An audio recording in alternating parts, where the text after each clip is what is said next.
wait, maybe this is what I'm causing. Like there's like no responsibility. The psych wards, the psychologist is crazy, the army's crazy, the world's crazy, but no one stops and go, wait, what am I doing? What's the common denominator in all this? Is you.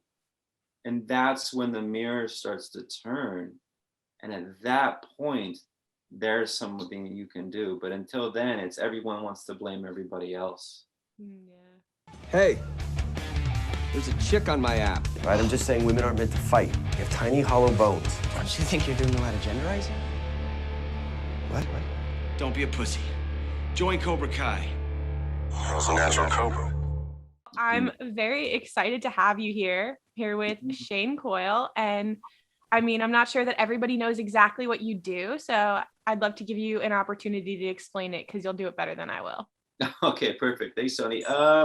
Yeah, so I'm in, I guess it's healing, recovery. My specialty is trauma work. So it's complex trauma and compulsive behavior patterns. So what is that really? So early developmental trauma and how we mood alter with compulsive behavior patterns, whether that be addiction, substance abuse, process addictions, there's many ways to mood alter, specializing in somatic healing and narrative pieces. I do a lot of energy work, so kind of sums it up, I guess. It's a lot, but yeah.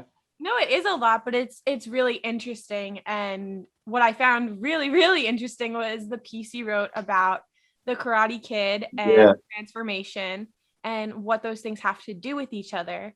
Basically, the main takeaway that I got from it and the thing that I enjoyed about it was you said it started with transformation is like the Karate Kid, right? Mm-hmm. And so it's about opening yourself up to transformation. Mm-hmm, mm-hmm, mm-hmm. Can you explain that a little bit? Because Yeah. I don't know that the average person necessarily is going to completely understand that. And I would like as far as like connecting it to the Karate Kid, right? So I guess I can kind of go into actually what I wrote about it. And it's so interesting how the universe works because I've been in, the healing process for 15 years individually on myself, working in it for 13 years. And so through my own experience, I really understood what transformation is. And so the idea of it is it really, for me, lives in kind of the unseen. I'm going to bring it to the Karate Kid for you. So it kind of lives in the unseen, right? We're with ourselves every day. Am I making changes? Sometimes we'll be able to notice them, sometimes we don't. And also sometimes we can come with a thought process of actually what transformation should look like, or where I should be. I've been doing it for a month, I should be changed by now, right? Or if something like that. And some things might change. So I brought into this analogy, and I do this in groups and also with individuals, because when I find them getting stuck in this type of place, I really put into a concept where maybe people can understand it, and that is through the Karate Kid. So, because I think everybody kind of knows that, right? It's a classic movie. So to go in, if I can just go into that, I guess, into the paper a little bit, and you can ask questions. So, here's Daniel, LaRusso, right? So he is wanting to learn karate. There's an event that happens, the argument, the fighting happens. He's like, I want to learn karate. So he goes to Mr. Miyagi, and he's like, I want to learn karate. So he says, okay, great. You see all those cars there, right? Watch those several cars and wax them. And every time I said, everybody's like, wax on, wax off. It's like classic. It's like known, right? So wax on, wax off. He's like, but do it this way, right? Wax on, wax off, wax on. So he does that. So he comes back a week or a day later. He comes back for his lessons in karate. And then Mr. Miyagi says, see that fence? Paint the fence. But do it this way, up, down, breathe in, breathe out, up, down. Okay, does that, comes back a week or a day later. Here's the floor, sand the floor, left the circle, right the circle, right? But do it this way. So he's showing them something. Finally, Daniel says, I want to learn karate. You got me doing your cars, you got me doing all your work. I'm done, right? I'm not learning anything. So just at that moment, as he's about to leave, Mr. Miyagi says, paint the fence. and he does the motions. And at the same time, Mr. Miyagi's throwing punches and he's blocking them. Now, for me, that has a lot to do with transformation, because we're not actually seeing sometimes our own growth within self, and that we are making shifts. And I think so when I put into that context, sometimes it's easier to grab for people, you know? Mm-hmm. And so I love that analogy. It's just like he starts painting the fence, and at that moment he becomes enrolled into the process, and he has to let go of what he think it should look like. And he's more open and available and willing to do it. So it's that shift that starts to happen. Yeah, that's kind of yeah. Yeah. So I guess diving into that a little bit more, how, not everybody has a Mr. Miyagi. Right. How are we as human beings able to open our own minds up to that transformation? Sure. Yeah, that's a great question. And I think it's a sense of curiosity too, right? I think it's a sense of curiosity. Sometimes in our life, at least from the movie standpoint, something has happened which he wants to explore something. And really, if you could take that into our own lives, hopefully, that doesn't happen. But the idea is that there are these little things that we're starting to become aware of. Maybe we're, anxious. Maybe we're, find ourselves in, could be toxic patterns, but it be relationships, it could be substance abuse, it could be all sorts of things. And so sometimes there's a little bit of an insight that we start to notice ourselves as an observer. And I think that starts the curiosity. And I think that starts the quest and the journey into wanting to explore more. And there's many resources to do that, right? So yeah, it's not as, and sometimes there are big events that start to happen, life shows up and you're like, whoa, I need to change something. You want to start to explore that and start to look at that a little bit more deeper, I think. Yeah, no, I think everybody goes through that in their life too, where you realize something's up, I got to do something about it, and I have to make this change happen myself. I know that that's happened to me several times in my young life, and Sure. It takes a lot of self-awareness that I don't know if we all see that we have in ourselves right away. Mm-hmm. Mm-hmm. Yeah, it's a good point. Yeah, and you can always grow on that, right? You can always grow on that. Yeah, from small changes, like even just going to work out. Sometimes it's difficult just to work out for people, just to get to the gym. It's kind of like you get there, do it, and just keep doing it. Just keep painting the fence. Just keep doing it. The changes will happen, but I think sometimes culturally we look for instant gratification. We look for results yesterday. It just doesn't work that way, at least from my experience. Yeah, I think it's interesting that you brought up the point about the gym. It's actually something that I struggle with as a former athlete who I obviously I'm not competing in college anymore. And I found it really hard to motivate myself to go to the gym. And then once I realized if I gave myself something to work towards, it motivated me a lot more. So if I knew I was going to compete in some way, whether that be just like pick up basketball or whatever it was, I needed a goal to set for myself. Yeah. I didn't like to do it just based off of routine or necessity. I needed to give myself like a finish line, if that makes sense. Yeah, absolutely. Yeah, if I just speak on that really quick, because it's true. It's like creating an outcome, right? And then if that's who we want to be, or if that's what you want to create, whatever that looks like, and then be willing to do the work to get there, focusing on that, but also staying in the process as well, because you're going to miss a lot, especially when it comes to recovery and transformation. It's like learning about you in the process, and it's like have that vision, but also enjoy the process as well. And I think, going back to the Karate Kid, because I know, that was a big thing about what brought us together, is then at that point, he started to enjoy the process a little bit more. Once he started to notice the shift, he was more enrolled in actually being there. And it was more peaceful. It was more calming for him, right? He wasn't trying to force something. Yeah, and what's funny is we see that whole method pop up again in the show in Cobra Kai. I know you're not super familiar with it, but Daniel then uses that same technique on Robby, his first student, and then continues to use that method, and it actually drives people away from his business, even though he's opening up free karate lessons to anybody who wants them. When these kids show up and he says, great, the fence needs painting. These kids, because this generation of kids, I think, is less open to just doing that work without any kind of knowledge of what the reward is going to be. Sure. And they're less they're showing you in the show that these kids are less open-minded to it, and so they're walking away. Yeah, and it does, because 1984 is different than 2021, and so there's this whole opening of instant gratification to some degree, and I think it shows a time of the culture where people are more resistant if there's delayed. But you miss a lot with delayed gratification. You miss the learning process. You miss learning about you in the process. It's like the Wi-Fi is down. I don't know what to do. It's like we were just talking about that at the beginning, right? I know. And instant gratification, I think, is something, that we all are looking for in 2021.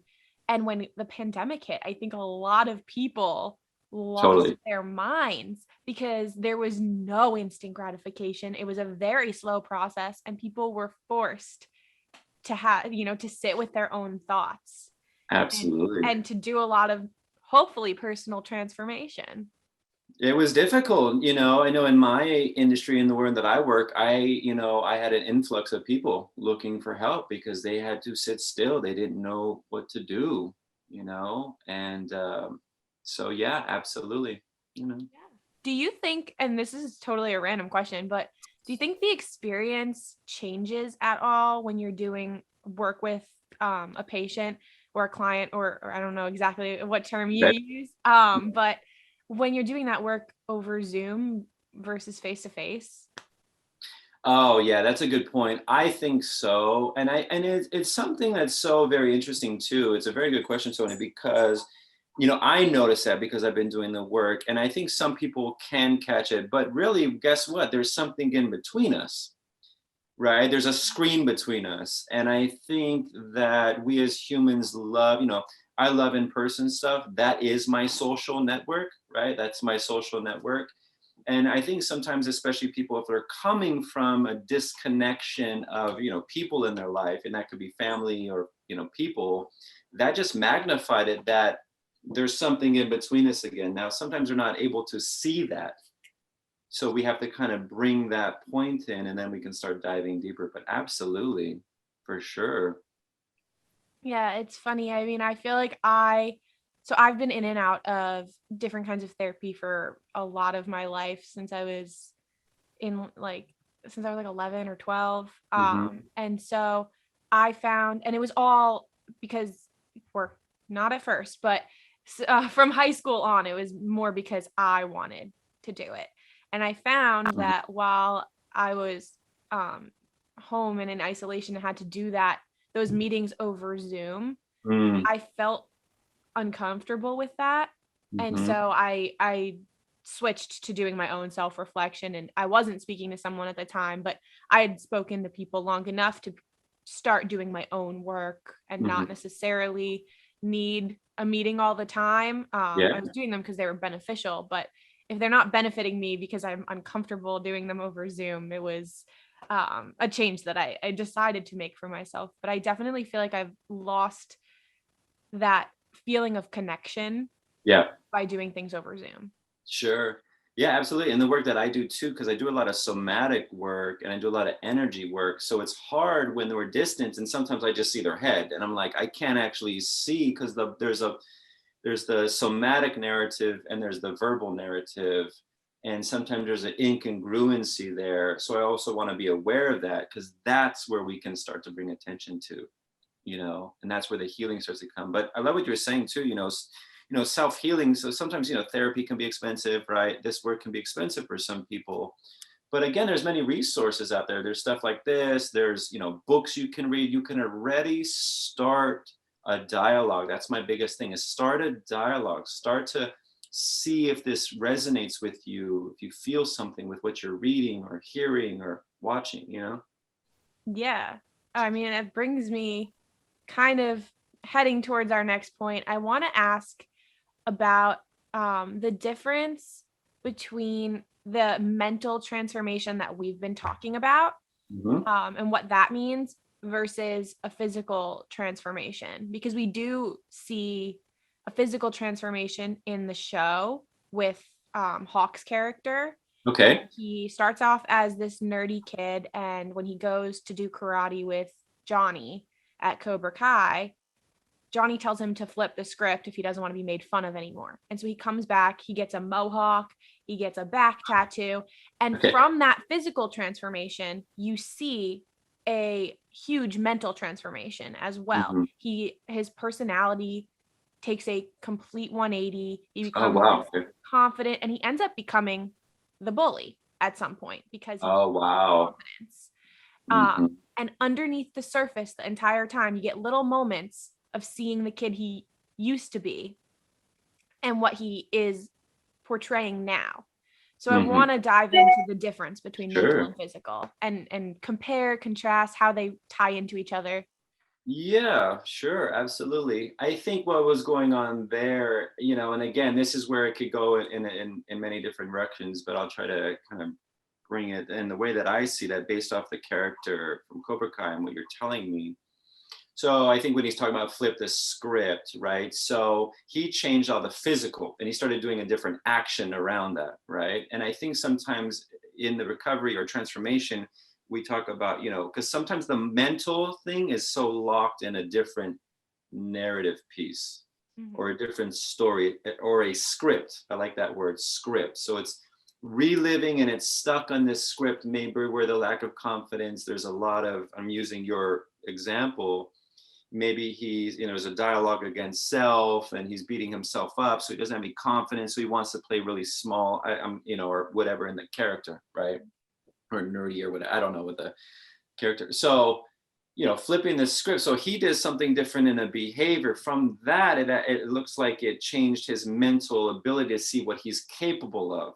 Now, again, it sounds like he took it to another direction, because then he started to be abusive with this newfound thing. So there's that line of, you know, moving from one extreme to the other.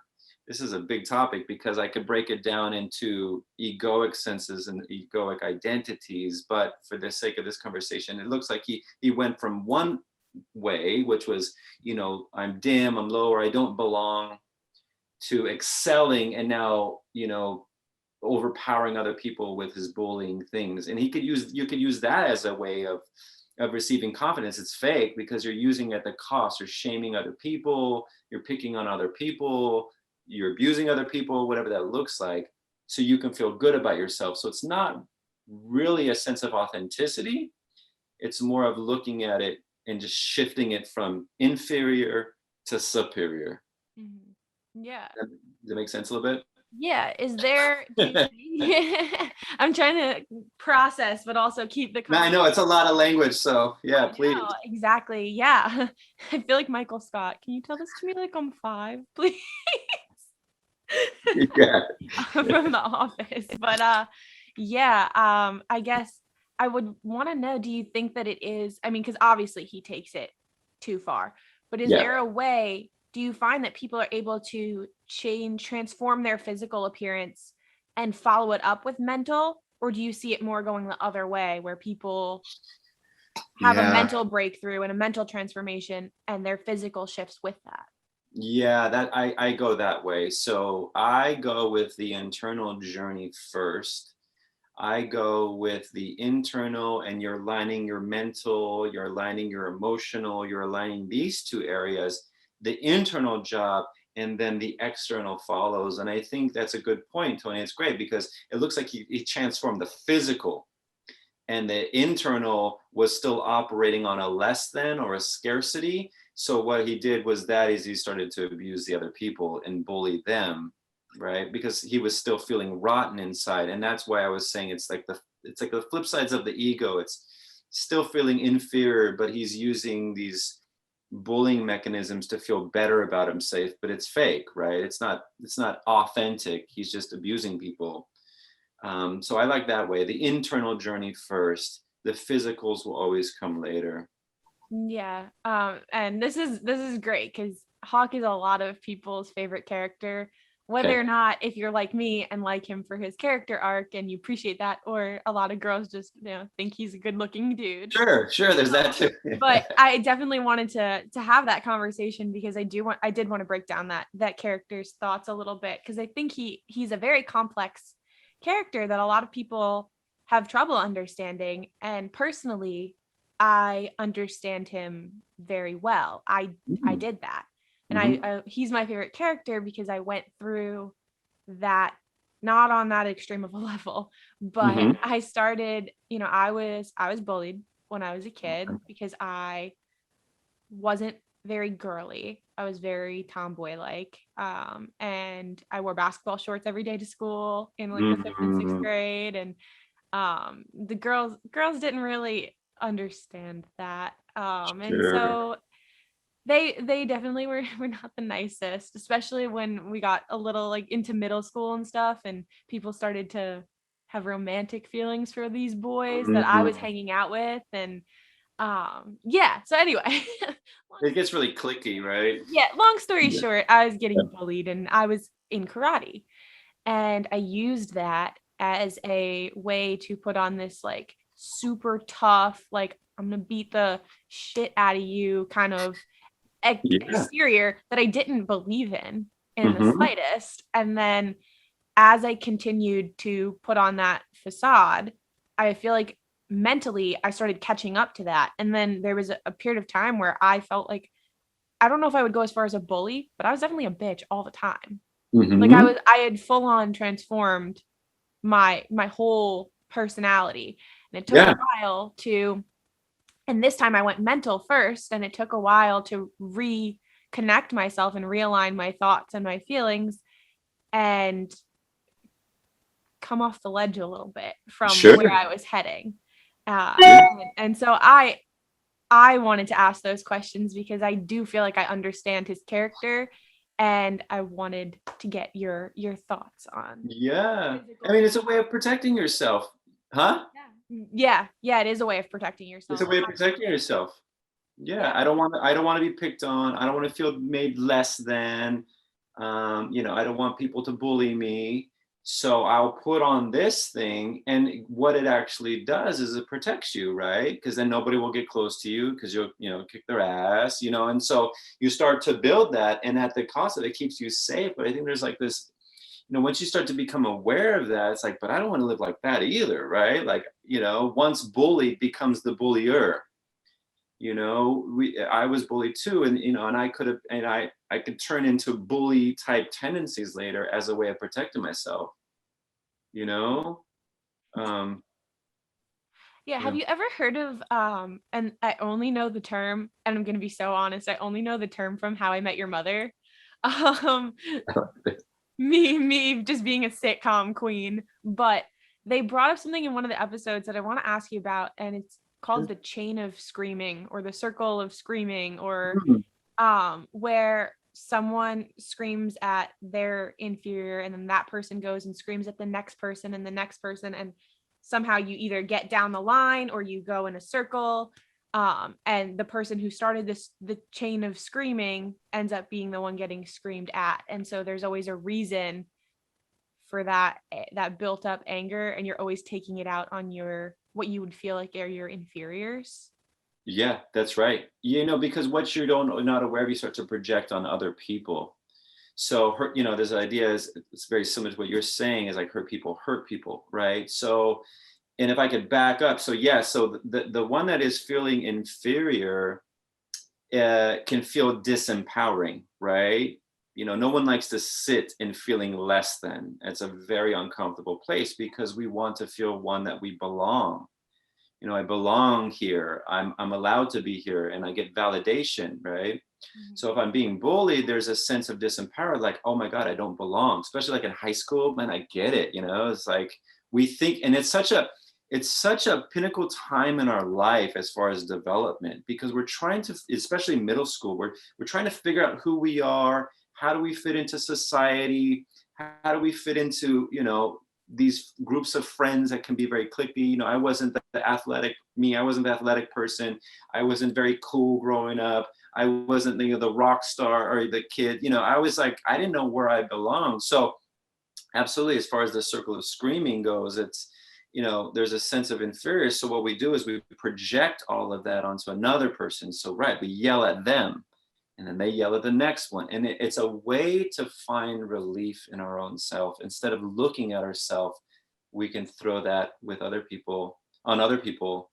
It's like me, I come from trauma, and I come from, my father, we talked about this on the, with Rachel on our talk stuff about, I come from, addiction and trauma in my family. My dad's an alcoholic and stuff. So I never wanted to be like that.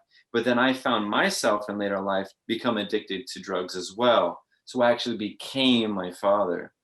Oh, that's my biggest fear. Right. We start to, right. We do identify with the person that we have pain associated with. We start to become them. Yeah. Yeah. Yeah. Yeah. No, I get what you're saying. Yeah. No, it's definitely one of my biggest fears, is that all of his worst qualities that he laid on me will then, even though I know that they're there and I know that I don't like them, that I will still take them on. And I find that all the time. So when I was younger, there was a lot of screaming. There's a lot of emotional abuse, not physical. Mhm. There was a lot of emotional stuff going on, and there was a lot of screaming, and Yeah. I felt very small in my own home. And I felt like I projected that onto other people, and I would scream By making them small? by making them feel small. That's right. And I know we have a lot of the same qualities, and despite that self-awareness, I find that I fall into that trap often. And he was really hot-headed when he was my age too. And so it is definitely one of my biggest fears in life, that I won't be able to learn from his mistakes, and that I'll make the same ones. Sure. Which is terrible. I think that's the biggest fear, but it's also the biggest blessing in itself. And I'll tell you why, is because what I believe is the reason why it's there is so you can learn from it, so you don't repeat those patterns. Right. And I think the reason why, because you're right, you're a product of your dad, you're a product of your mom. I mean, that's how we come into this world. We carry maybe some of their unprocessed stuff in this life, but that's the biggest blessing, is like, I had to look at that, and while it was unclear because I was acting out on it, but once I started to recognize it, I had a chance to move into it, because behind it was just a piece that wanted to be cared for instead of pushed away. Every time we move into fear, we're always going to block love from happening. Right. Always, Yeah. I definitely do that. Me too. So, I like to shut people out. I like to do it on my own. And self-reliant. Yeah. it has caused problems in my romantic endeavors as well. So I guess I think a lot of people face the same problem. So in your experience, what do you think the first step is? Because that's in itself is trauma. When I was talking to Rachel, like, everybody has trauma. That was something that we kind of addressed. And so how do you take the first step once you've reached the self-awareness of knowing that it's there? Yeah. What is your next step? And I think there's a lot of steps you can take. I think be curious about it. And what I mean is, start to, and we talked about that earlier, start to explore a little bit. One is start a dialogue with somebody, start a conversation piece. Hey, I'm noticing these things are happening. I notice that I get in fear and I push relationships away when there's emotional intimacy showing up. You start to notice what's going on with you. I think one of the questions last night was someone started to notice they had these sensations in their gut. Pay attention to those sensations in your gut. Those are very survival mechanisms. So that has to do with early childhood stuff. Start to notice your behaviors. Start to notice where you start to shut down in conversations. Notice where you distance yourself and isolate. Start to become aware of those and start a dialogue with somebody. Or there's books out there, like I said, there's stuff like this providing information. There's yoga, there's meditation. You can go, there's so many available resources at our fingertips, right? I mean, you just tap into these beautiful things and you can probably find a whole list of things, activities going on in the weekend. And I think that's a place to start, finding those communities that are really about breathing life into you instead of sucking life out of you, because they're going to support you in their journey. Because it's like this, Toni, it's like you're able to say, you know what, I do that. And I'm going to say, me too. Yeah. And so you feel safe within that because you're like, oh my God, we go through the same thing. Stories different, people's different. You're East Coast, I'm West Coast, right? Doesn't matter. But at the core of it, the human experience, we can both share. So you want to surround yourself with some people that can understand the language that you are coming from because they see it in themselves. I think it's a good place to start. Yeah. I'm processing and I know I have to keep talking. But I want to take all of it in as well. And I'm also trying to figure out the next place we need to head in this conversation. So trust it, it'll go where it's mental jumping jacks right now. But something that you said was start a dialogue. And I saw on your Instagram the other day, you posted something about different communication styles. I want to dive into those a little bit because again, another theme in the show is in Cobra Kai is the fact that no one can communicate with each other. And what I love about that theme is that I feel like that is so true in real life, that a lot of people have trouble communicating. Especially now in 2021.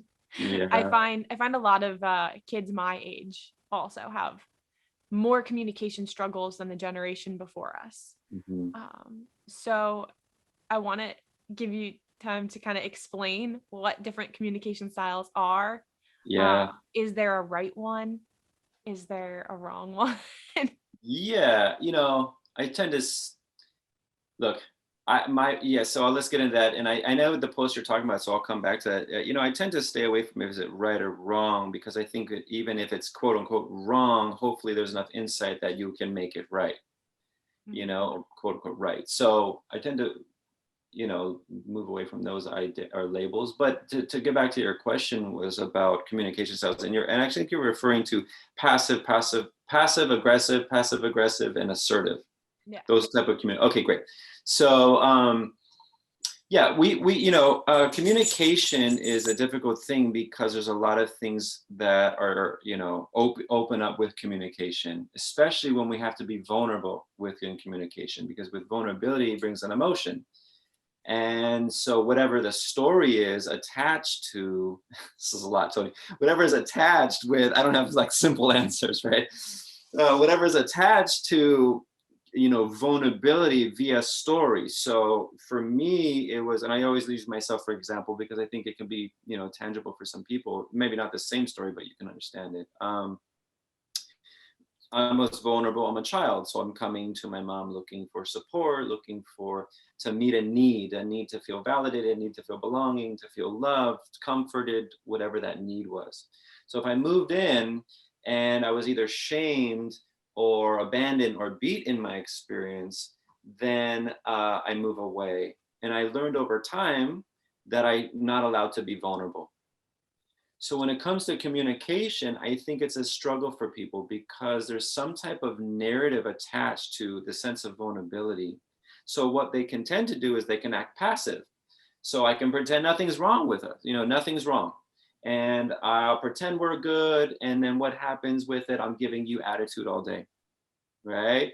I'm distant on the phone. I'm distant in person. I give you the silent treatment, or that's more passive aggressive, but I just avoid, right? Because I don't want to have to be vulnerable to tell you really what's going on with me. So I can pretend that, and then aggressive is completely acting out, raging, anger. And then passive aggressive is a mixture of those two, still not direct with my language. But assertive, if I have to come to you and say, hey, you know what, this is what I'm experiencing, and this is what I would, I need help, or, I'm hurting right now, or I'm sad right now, or whatever's going on, to be that assertive and direct with my communication is vulnerable. And I think there's a struggle with vulnerability because there's a fear that you're going to leave me. There's a fear that you're not going to like me. There's a fear that you're going to shame me, so I avoid it in fear of all that stuff. So I avoid my own emotional experience. And it leads to these very interesting communication styles where passive aggressive tends to live in this which I call victim consciousness, where we put on this role of passivity or aggressiveness to try to get our needs met, so I don't have to ask for my needs. Like I could put on a sad face, and you can come to me and say, "Oh, are you okay?" And and I'm, and then you'll tend to me, so that I don't have to be vulnerable to ask for my needs. So that was kind of the whole packaging there. Yeah. Again, it's a lot of information to take in, and I hope that people listening can maybe hit pause, for sure, rewind, and like listen to it back, because it's so much to process. And I think you just explained like 8 different problems that the characters are having in the show without even knowing it. And so I would love if anybody listening wants to, in the comments, start talking about who uses which communication style. Yeah. Definitely a lot of passive and a lot of passive aggressive going. I'm sure there's a lot of avoidance of our problems. One that sticks out in my head is Robby's character, who is Johnny's estranged son, who has a lot of communication issues and probably a fear of abandonment as well, if I had to guess. So there he definitely is one that sticks out in my head that needs to start being a little more assertive with his communication, telling people what he needs, what he wants. But I would love if anybody listening wants to either fight me on that, agree with me, bring up a different character, because that's definitely something I think we should start talking about. Yeah. Can I say something on that really quick, Toni? Yeah. Just what you were talking about, and again, it's like he needs to be assertive with what's going on with him. And sometimes the problem is people don't know what's going on with him. I think we've kind of blocked off emotions, being bullied, or, you were talking about your experience, or earlier than that experience. We've kind of habitually been patterned to shut all emotions down. So sometimes we don't even know what's going on with us to even ask what we need. Sometimes we just don't know what we need. Right. And I think that's why what you were talking about before. So how does it start? Start dialogue. That's my whole thing. Start a dialogue. You'll see you're coming from some place. Yeah, I'd love to know what characters are going through too. It really, to me, is such a great show of showcasing real life problems. And there's so much trauma in that show, and a lot of it comes from 1984, from a long time ago. And these kids now, the legacies of these people are getting sucked into the same traumatic issues. Wow, great. Which is cool if you were a fan of the original movies, to see how it all plays out. And specifically, we get a lot more information on John Kreese. Yes. We get a whole big backstory. One of my favorite lines from the show is when Johnny is saying life isn't all black and white. There's this big gray area. And by the time we go from the original movie and we get all the way up to 2017 or 2018 when the show takes place, there is so much that has happened that is that gray area. And then we get to go back even further in season 3, and we get flashbacks of Kreese's time in the Vietnam War. And he was a prisoner of war. He lost the love of his life. And it makes it a little more clear to us as viewers why the Cobra Kai motto is strike first, strike hard, no mercy. No mercy. And that third piece is, I think, the piece that causes the most problems. That's right. That's right. Yeah. Uh, Do you want to, I mean, I wanted you to want to complete. dive into any Yeah, kind no, of- because it's so good. And I just love, you know what, Toni, I really enjoy your insight in your character and looking at the characters and relating it to life. So I'm just sitting here and I'm just listening to you. And it's really great how you can really unpack these characters and start to look at the psychological, the spiritual, the emotional, the mental things of these and connect it to us. So I just want to say that because it's really good how you're really able to connect it. And that being said, yeah, right. And I think you said some really key words, the legacy. So, nobody gets here by themselves. There's all these interactions in life. And I think, Kreese's character, being a prisoner of war, losing this love, being bullied, right? Like all of these experiences kind of hearted him. No mercy, right? You do it first, shut it down, no mercy. We don't let go. And I think being the original Karate Kid fan, I saw that in his character. He was very hardened. And I think that is again, over time, life experiences, what we were just talking about, to shut it all down. Shut it down. You're not allowed to feel, war itself, forget all the other stuff. War itself, you can't be emotional in war. So you have to shut things down. You're not allowed, you can't be this emotional thing on the battlefield. So it teaches just to harden, to harden, to harden. And then in 1984, you see that character. He's just like, there's nothing. He's steel. And and that's just the legacy. And that's how we developed this really great character, right? I mean, he really owned that character. Yeah. And we learned that it's gotten so much worse since the events of part 3. He tried to re-enlist, but they did a psych eval on him and they deemed him unfit to go back into the army. And then he bounced around in a bunch of different homeless shelters. And so by the time he sees that Johnny has brought back Cobra Kai and on his way back, he's even more hardened. And now he's this old man with nothing. And he knows he has nothing. And so he's going to go try to take his former glory away from Johnny. And he does a lot of manipulative things, and he really leans in to no mercy. And now he's teaching it to all these new kids. But we get to see the original Cobras. So Johnny and his friends have a conversation when he tells them that he brought back Cobra Kai, that the no mercy stuff, they all learned that doesn't work in the real world. Right. And so how do you, as a person that is that broken, how do you learn that no mercy doesn't really work? Woo! Yeah. That's a big one. And again, it's starting the journey. I think there has to, as you start the dialogue, as you start this journey, and you start to get a little bit more information, the hopes is, because again, this is the reality, is not everybody's going to see it. You see that there's anything to change. Some people just will live their life in a no mercy kind of mentality, right? So there's that. And then, but the hopes is that there'll be this little sliver of light that can peer through the darkness. And I think with that little sliver of light, if you can get there, then hopefully you can expand it a little bit more. And then you'll start to recognize, I don't want to be that either. I don't want to be the bully.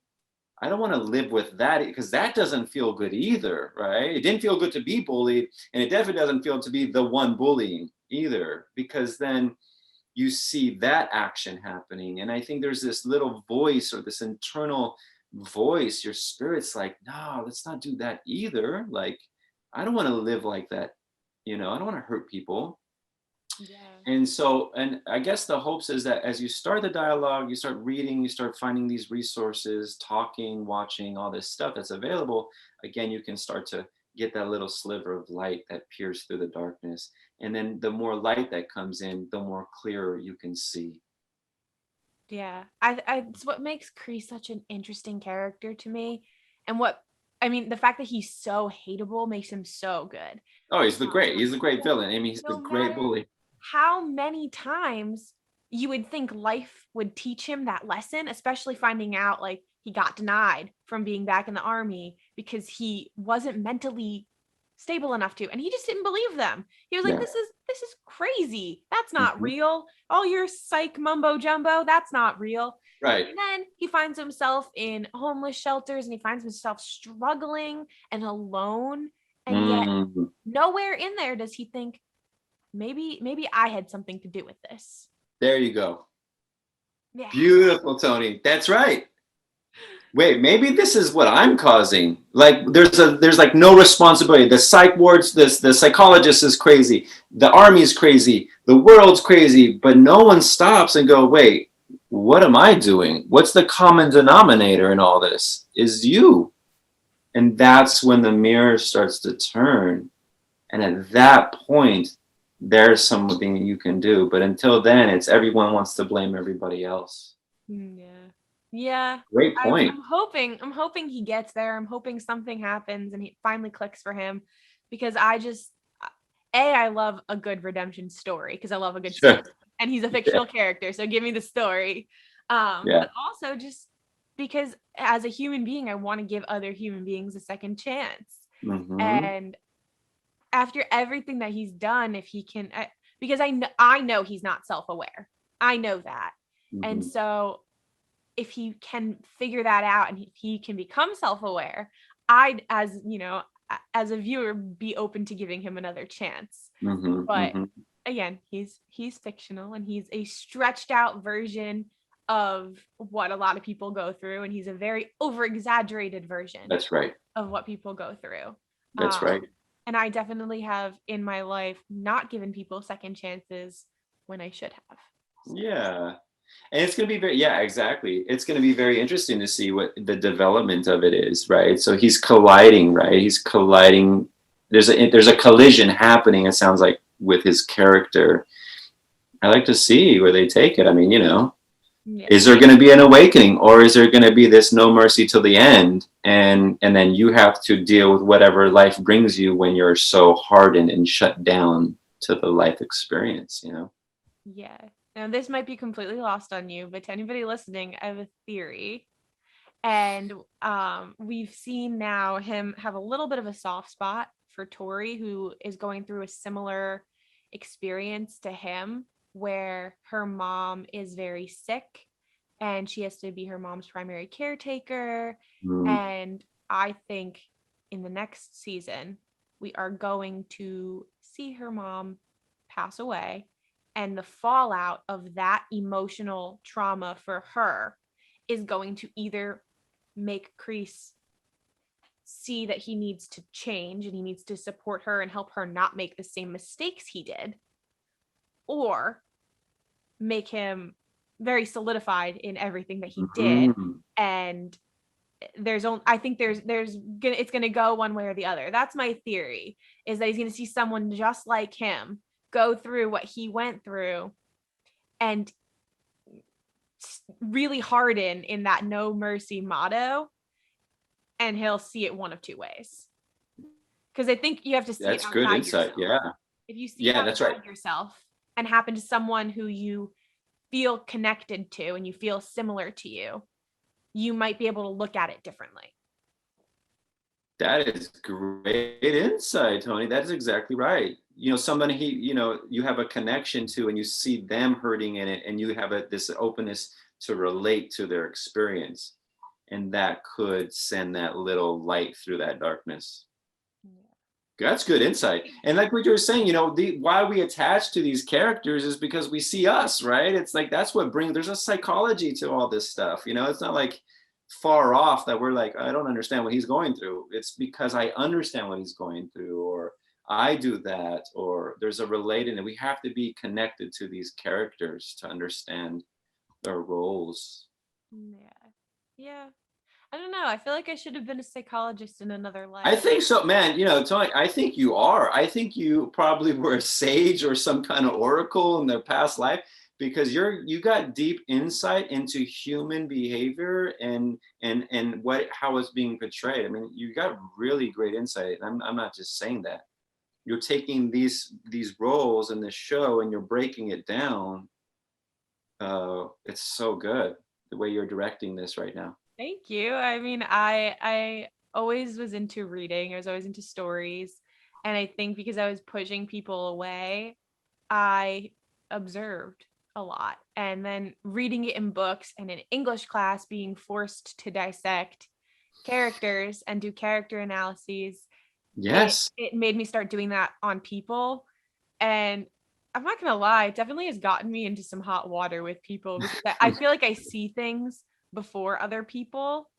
And I think one of the biggest fallouts I've had in my entire life is my friend group. There was one girl in my friend group who was having struggles with depression and anxiety and a lot of those things. And I saw the signs before anybody else did. And so I tried to reach out and help her with those things. And she got super manipulative and she started weaving little webs with every single one of our friends. And I was worried about the fallout of that and the effect that it would have on all of my friends, because I saw her doing it. And as much as I wanted to get her help, I also knew she needed to stop doing that to all these people.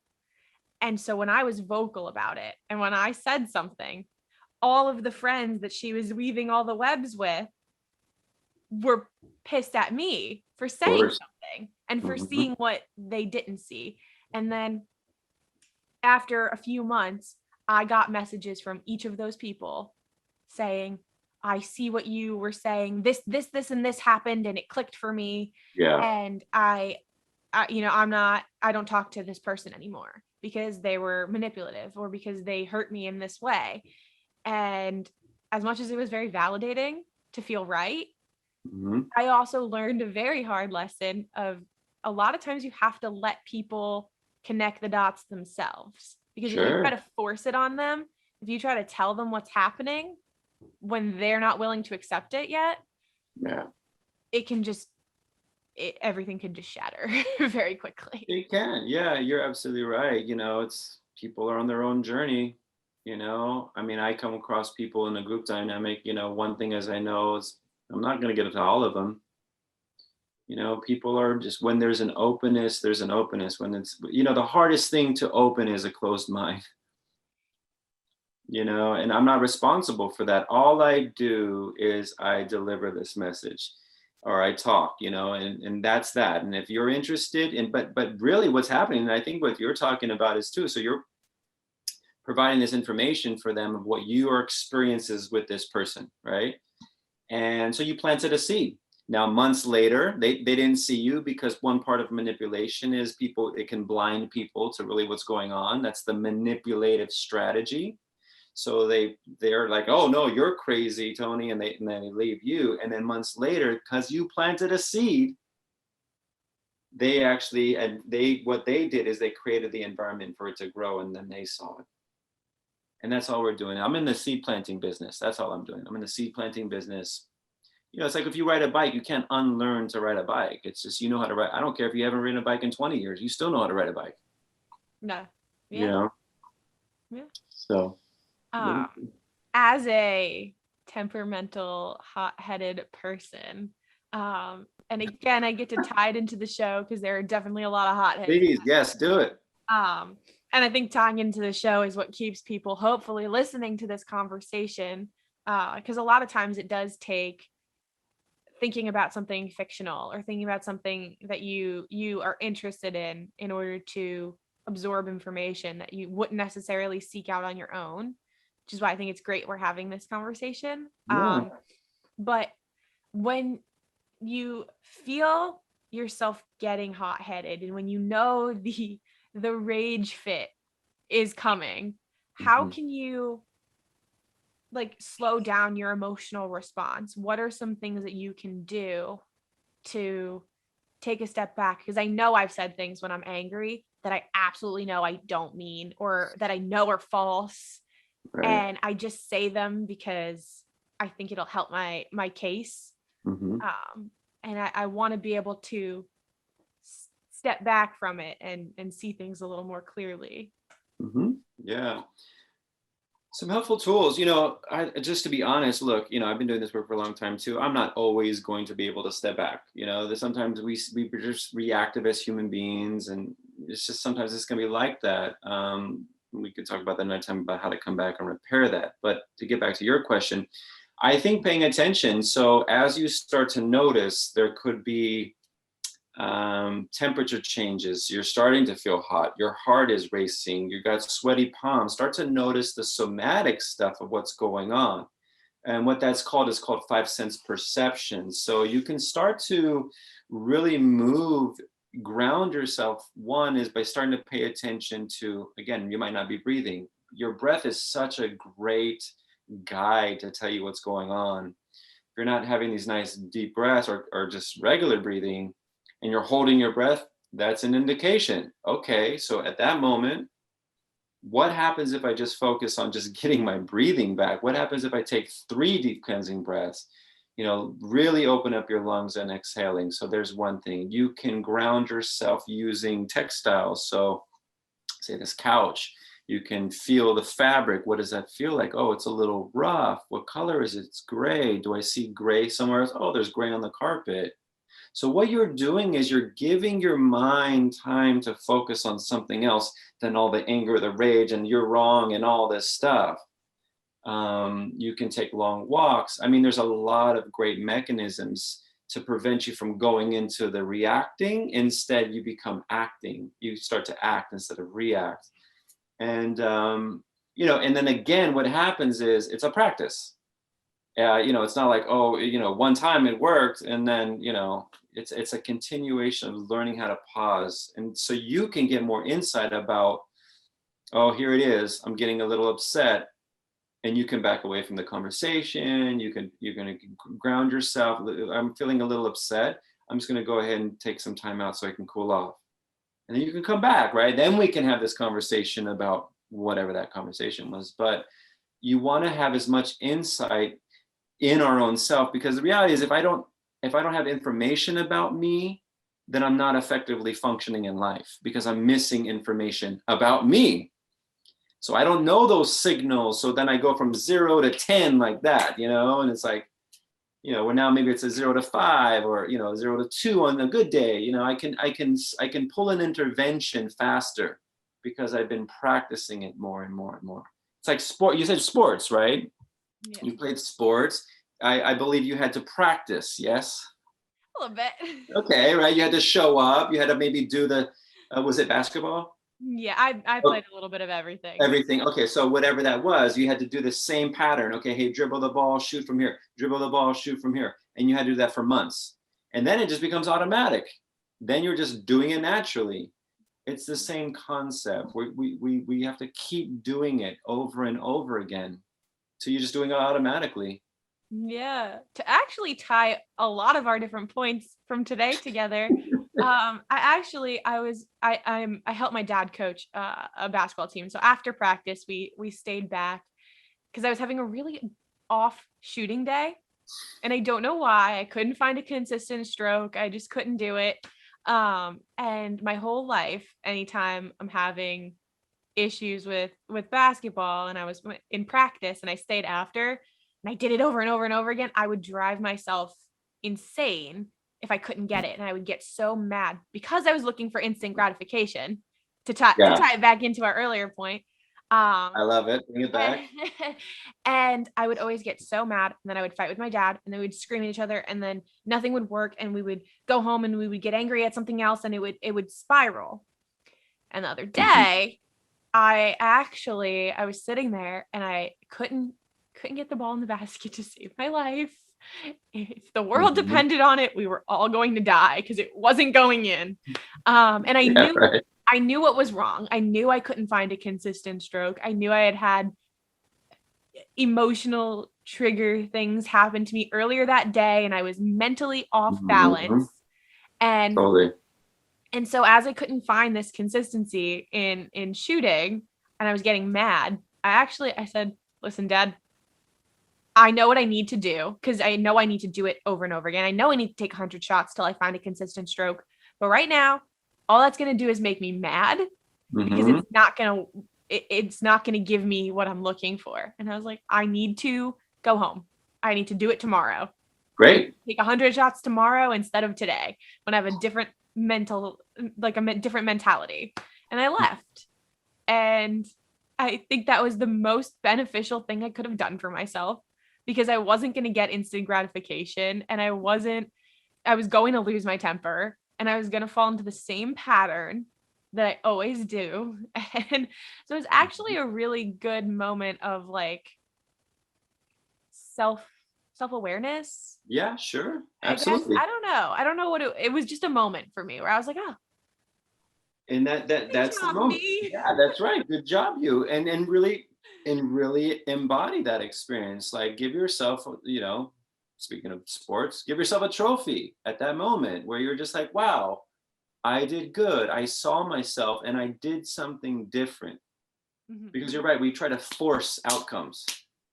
No, it has to be today. So now you're so locked into that mental thing that you're missing really what's going on. You're not going to because you're so locked. No, it has to, you're forcing it to happen instead of being an experience. It's like when people play sports, they're in the zone.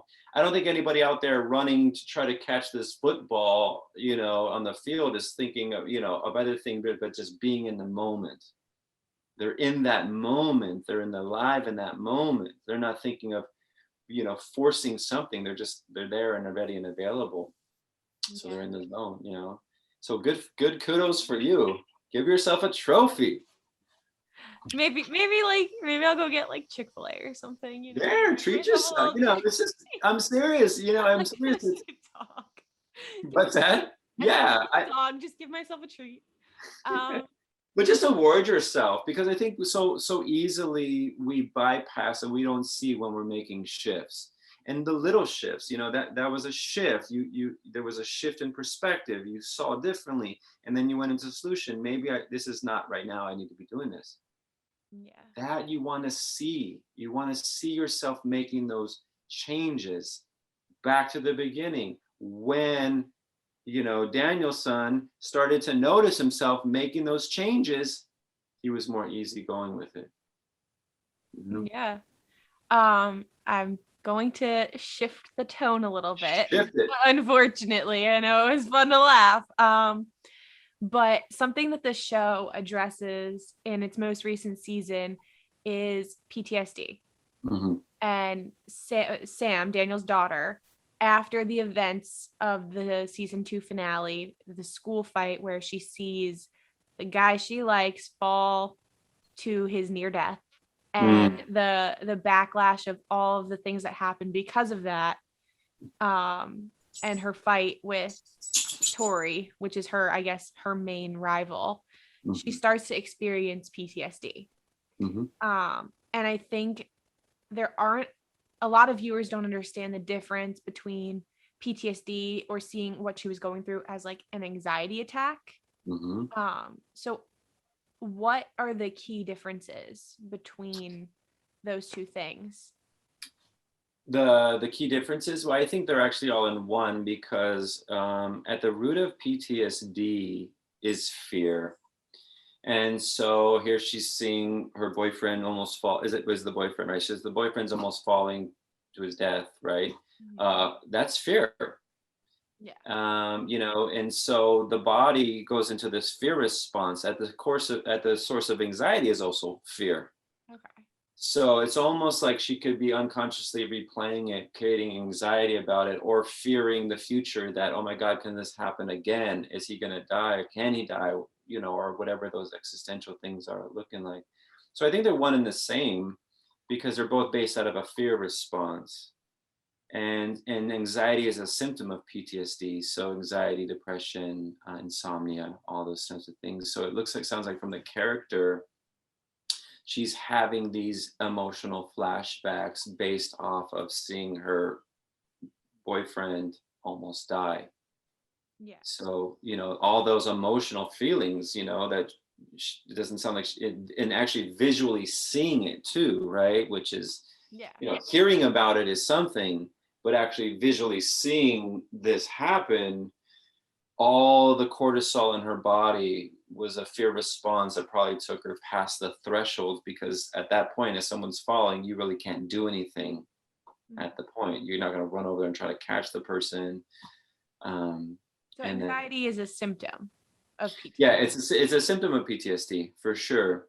Because there's lots of online chat rooms, and there's lots of different people talking about it, and some people really supported the way the actor chose to portray it, and some people had a lot of criticism as to saying it looked more like an anxiety attack.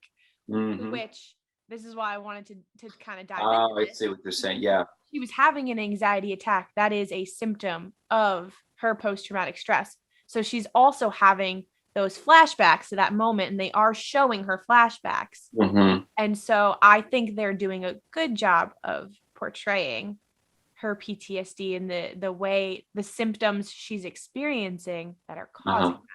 Yeah. They are showing visually the flashbacks? Mhm. So they cut to a scene, and it's like back in the time, and oh yeah. So basically, that's right. Yeah, that's right. So she visually is seeing she's having these emotional flashbacks from that event, and she's feeling anxious because from that, again, there's a fear that lives within her body of watching her boyfriend almost die, it sounds like.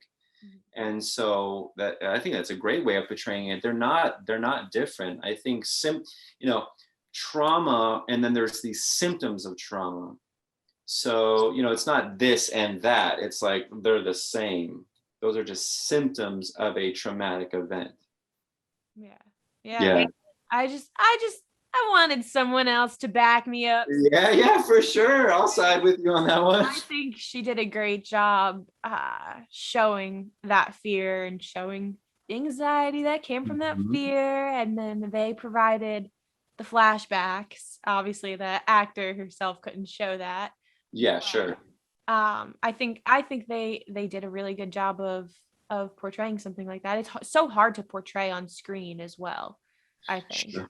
Sure. Yeah, good job on them. So they probably have somebody that understands human behavior, or some consultant in psychology or something that understands, or just, people who've done work before probably know.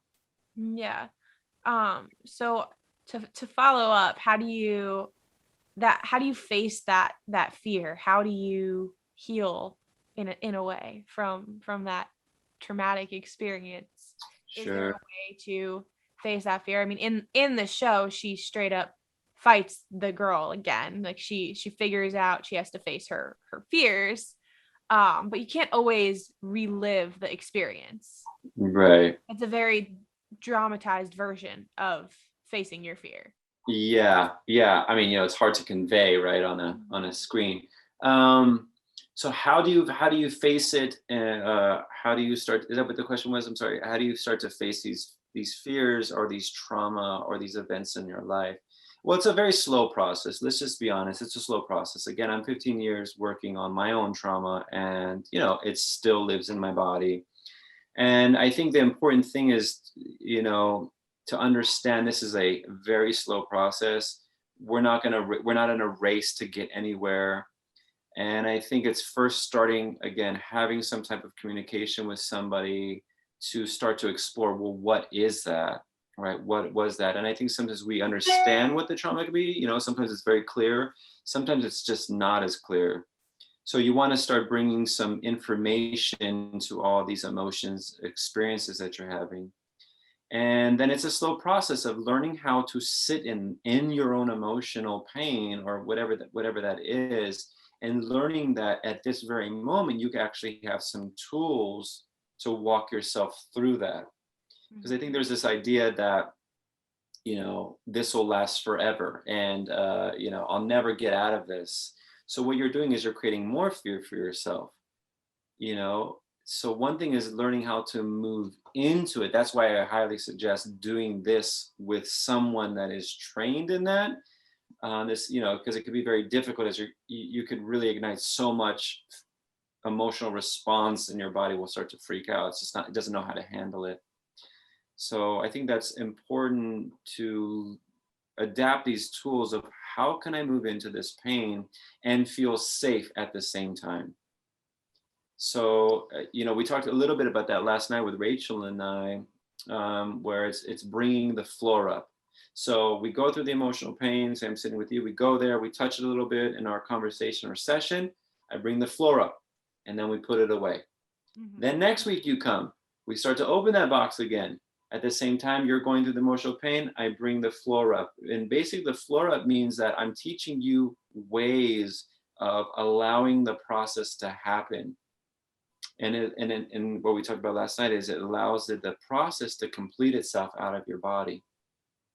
Because the fear response, and there's resistance to actually feeling those emotions. Because the mind's trying to protect you. Fear is a mind construct, right? Mm.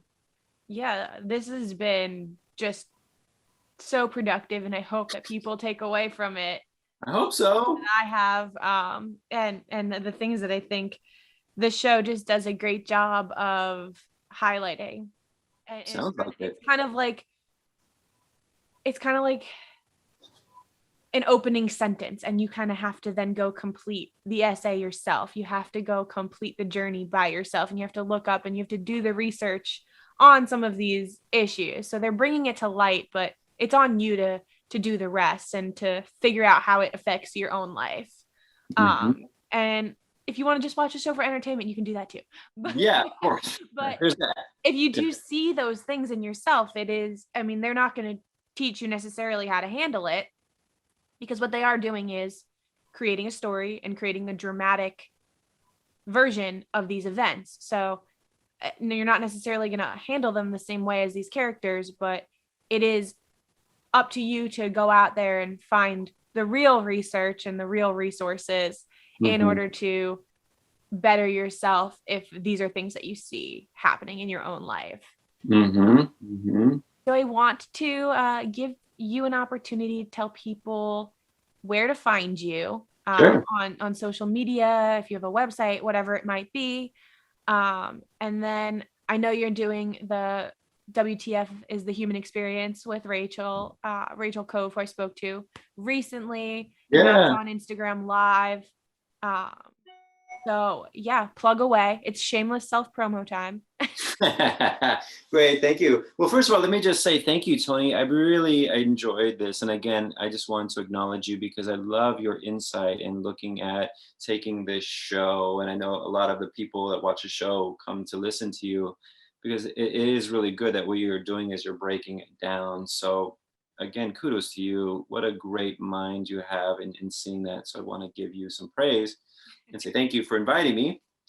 So with that being said, so every Wednesday on IG Live, Rachel Cove and I have WTF is this human experience, and we do talk about subjects like this, from trauma, we talk about narcissism, we talk about anxiety and panic attacks. We're going to be looking at bullying, which is a great one. It sounds like the show kind of has that element. I mean, it has all of those elements, so you'll want to check that one out. So we should be having that one soon. So that's WTF is this human experience. That's on IG Live. You can find me on IG Live at Shane Coyle, ShaneCoyle, Healing, HEALING. That's my handle or page. I don't know, username. I don't know what they call it these days. I'm getting new into the social media thing, so bear with it. So you can find me there, which I talk about the next show coming up. You also have Rachel Cove. I know you interviewed her, so she's at Rachel Cove. That's her IG. My website is, I'm fine-tuning some things, but the website is going to be ShaneCoyleHealing.com. So it's consistent. So you can find that, which I'll also have on my IG page, like a link tree and stuff like that. And you can find a lot of cool things that I'm doing there, newsletter retreats, workshops, and stuff like that. Well, great. I'm going to have everything linked in the description, as well as I put it up on the screen.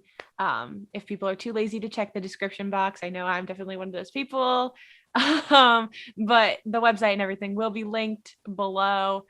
And the last thing that I have to ask you is something that I ask every single one of my guests. Okay.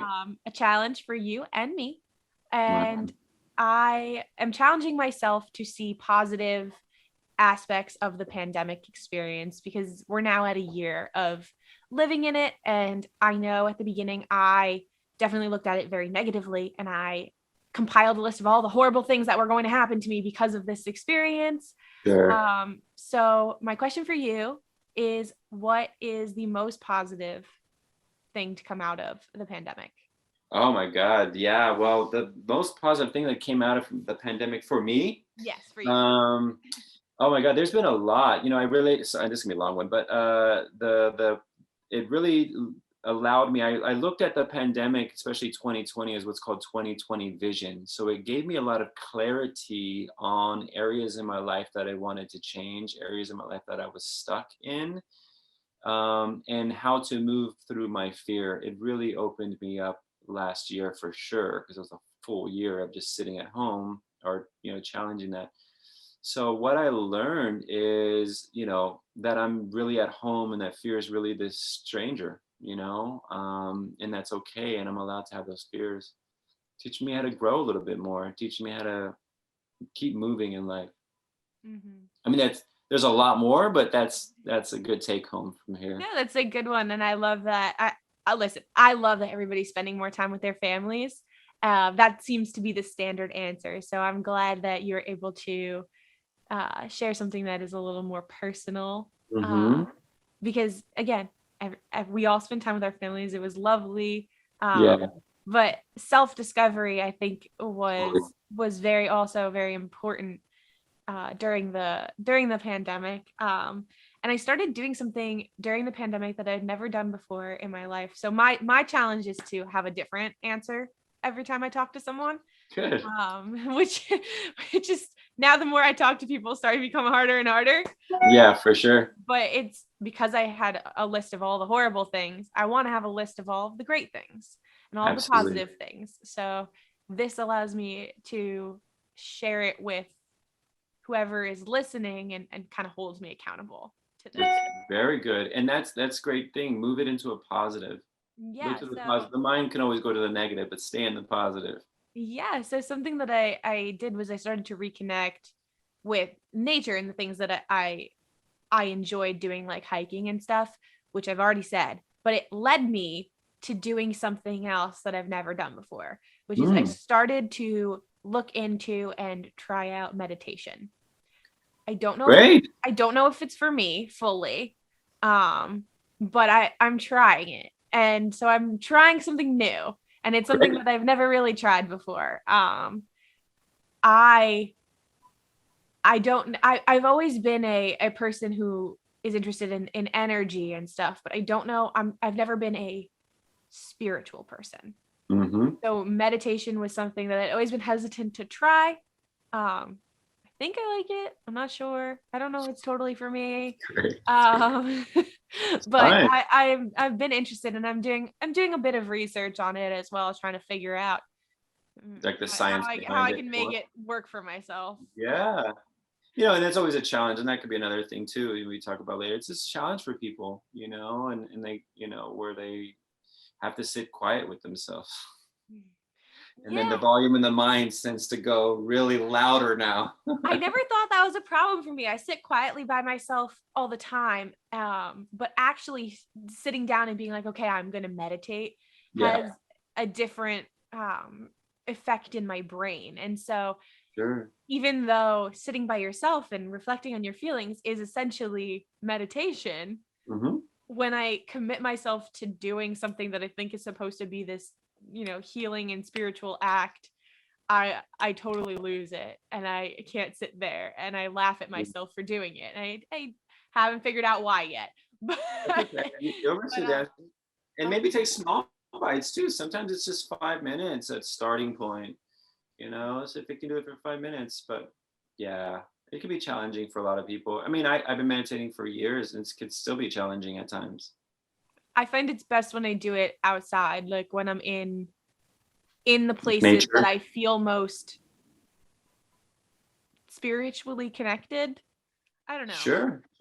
I think, yeah. Yeah, that's important. That's important, having a place. Yeah, having a place you can go to where, if it's in your backyard, I don't know where you live, or out in the forest, I don't know, wherever you find that place, it becomes a very sacred place for you. So the body kind of attunes and knows that when we step into this place, we're engaging in this type of stuff. It becomes, a pattern for us habituated. So Well, it is. I love that you're trying new things. This is great.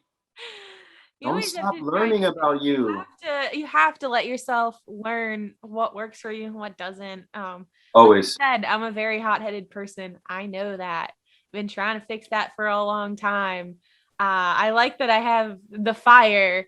I just need to learn how to contain it a little bit. Yeah. For So sure. whether maybe it's meditation that helps me do that, maybe it's something else. But I'm trying to do the research to figure those things out. I'm young. I've got time to figure it out. Yeah. Most Yeah. people haven't even started yet, so I hope I'm ahead of the game in that sense. Yeah, that's right. You're absolutely right. Some people haven't even started and won't start. But the fact that you're curious and you're trying things on, maybe that's not it. But maybe yoga is, and maybe not yoga, but maybe long Tai Chi is. I mean, there's so many things that you can do. So the fact that you're curious, something's changing. Yeah, for sure. Yeah. Definitely trying to make the changes. But yeah, it has been an absolute pleasure to have you on here. I'm so glad that we were able to do this. Like I said, glad we could connect things to the pop culture piece that the people are tuning in to find out Yeah, about. I really like that. And I'm hoping I can use this conversation to dive deeper into some character analysis after people tell me what they think. Maybe I will try my hand at a psychological character analysis and do some research on that. Yeah, you're really good. Yeah, I love to hear what people think too, so interesting. Yeah, well, thank you so much for being here. For sure. Thank you.